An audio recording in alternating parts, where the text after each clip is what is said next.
Au cours de la conférence de presse qui a suivi sa rencontre avec le chancelier allemand, Vladimir Poutine a déclaré vouloir négocier avec les Occidentaux sur la sécurité en Europe. Le président russe a également rejeté l'idée de vouloir la guerre. Est-ce que nous voulons la guerre ou pas? Bien sûr que non. C'est exactement pour cela que nous avons fait des propositions pour un processus de négociation. Le chancelier allemand a pour sa part estimé qu'une sécurité durable en Europe n'était possible qu'avec la Russie et ne peut être obtenue contre elle. Olaf Scholz a précisé que l'état actuel des tensions autour de l'Ukraine n'était pas désespéré.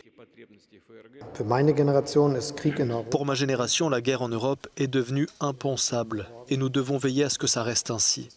Il est de notre devoir et de notre obligation en tant que chef d'État et de gouvernement d'empêcher une escalade guerrière en Europe.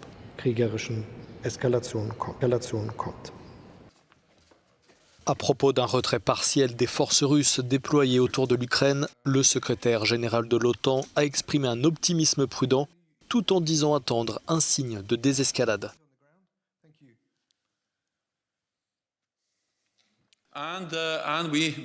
Nous pensons qu'il y a des raisons de faire preuve d'un optimisme prudent sur la base des signaux et des signes venant de Moscou, selon lesquels ils sont prêts à continuer à s'engager dans un effort diplomatique.